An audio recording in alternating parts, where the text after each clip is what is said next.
네, 안녕하세요. 김요한입니다. 오늘부터 로마서 말씀을 계속해서 아침마다 묵상하겠습니다. 로마서의 저자는 누구일까요? 사도 바울이죠. 사도 바울이 AD 56년에서 58년경 3차 선교 여행이 끝나갈 즈음에 이 로마서를 저술을 했습니다. 기록 장소는 그리스의 고린도입니다. 기록 대상은 유대인과 이방인, 그리고 심지어 오늘날 우리까지 그 대상이 되겠죠. 이 저작의 동기는요, 사실 지중해 동쪽의 전도 사역 후에 스페인, 지금 오늘날의 스페인으로 선교 계획을 한 바울이 로마 교회의 협력이 필요했습니다.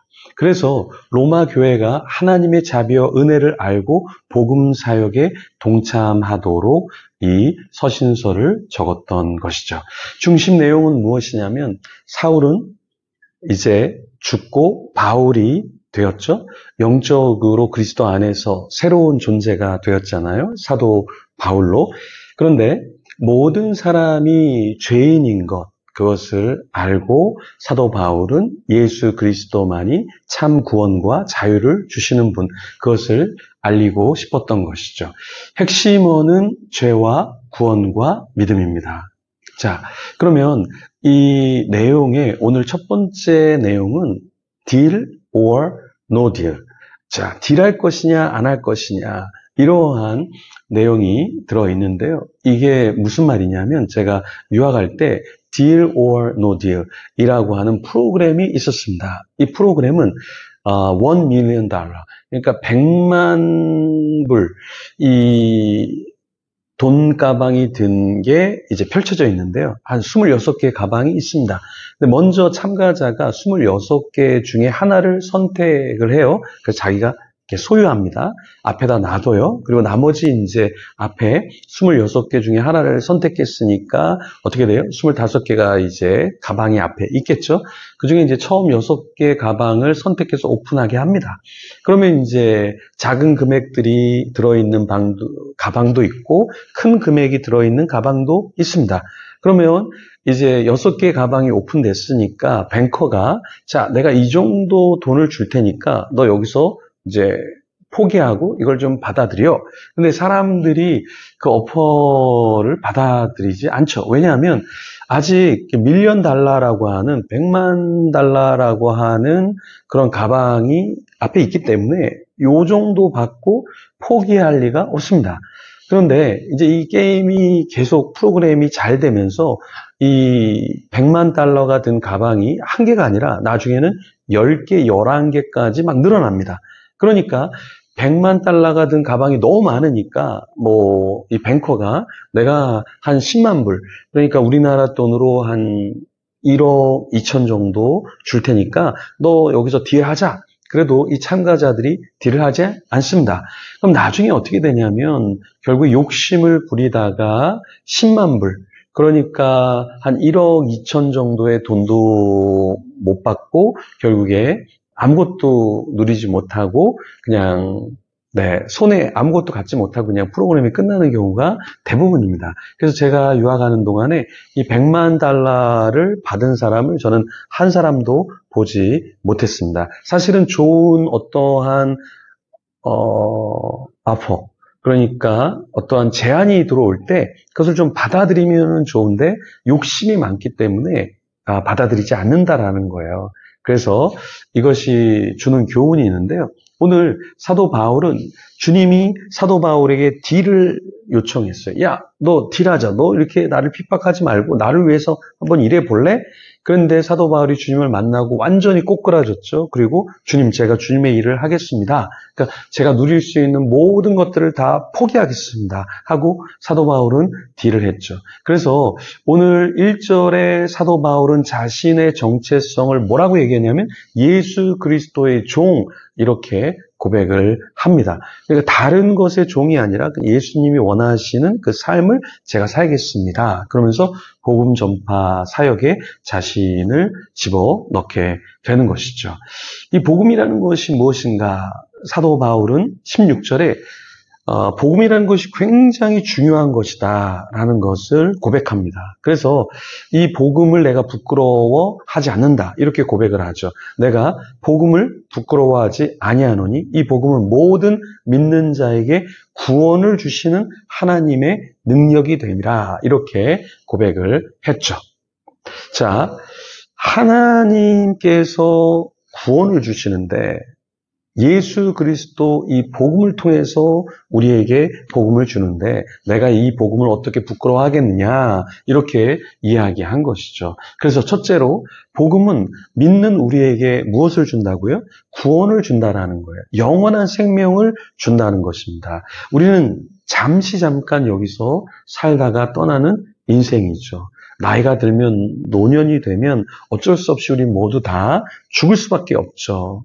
내 힘 스스로 내가 이제는 먹을 수도 없고 나중에는 누울 수도 없는 존재.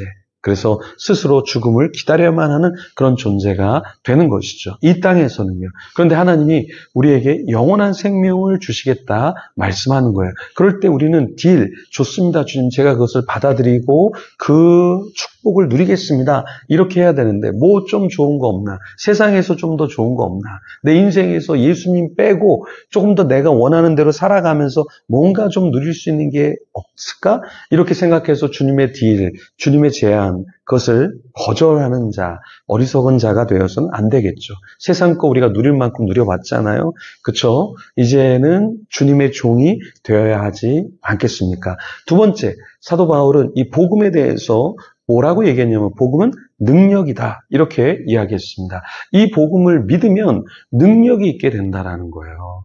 예전에는 복음이 어떤 것인지 몰랐을 때는 사도 바울은 자기의 열정, 자기의 어떠한 신념에 따라서 살았죠. 그런데 이제는 복음이 능력인 것을 알고 사도 바울은 어떻게 합니까? 이 복음에 빠져서 살고 복음을 위해서 자신의 생명을 던지죠.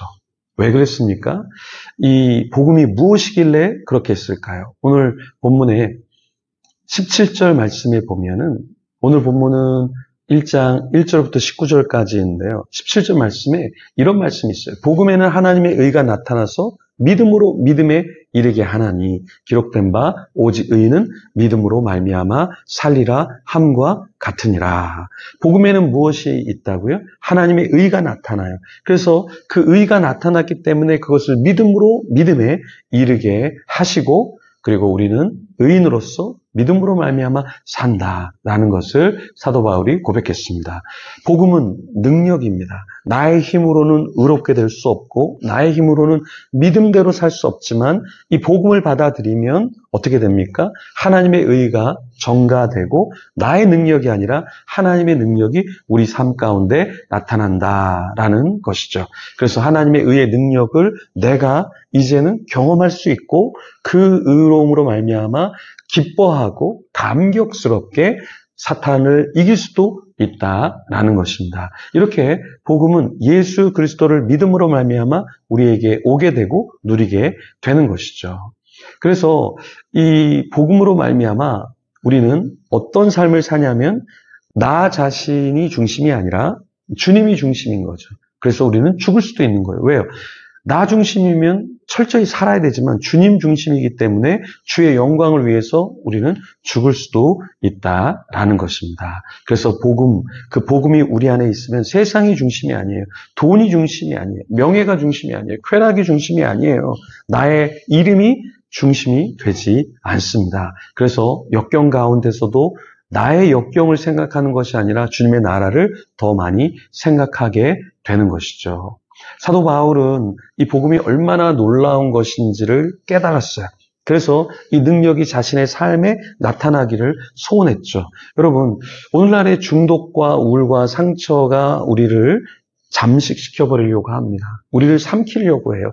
근데 어떻게 우리가 중독과 우울과 상처에서 벗어날 수 있을까요? 나의 힘으로는 안 된다라는 거예요. 죄가 있고 사탄이 있고 세상이 있는 한 나의 힘으로는 한계가 있다라는 거예요.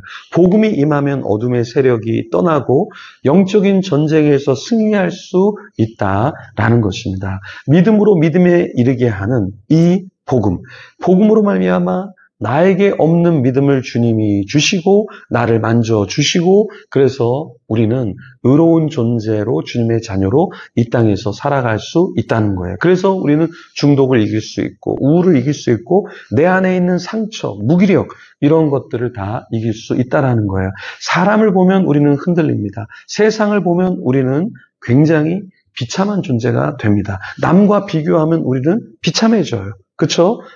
페이스북이나 인스타 이런 거를 많이 보면 어떻게 됩니까? 부러워지고 우리는 잘못 사는 것 같아요. 하지만 우리가 주님을 바라보면 복음 안에 있으면 우리의 정체성은 다시 세워지고 우리는 행복한 삶, 감사한 삶을 이 땅에서도 살 수 있다는 거예요. 그래서 우리는 복음에 미쳐야 됩니다. 세상에 미쳐서는 안 돼요. 다른 사람과 비교하면서 미쳐서는 안 된다라는 거예요. 주님께 미치는 여러분이 되기를 소망합니다. 복음을 붙잡고 복음 안에서 사는 예수 그리스도 안에서 사는 여러분 제가 되기를 소망합니다. 이 시간에 그런 우리 식구들, 우리 교회 공동체, 우리가 사랑하는 사람들이 그러한 삶을 살도록 같이 우리 기도하며 주님 앞에 나아가겠습니다.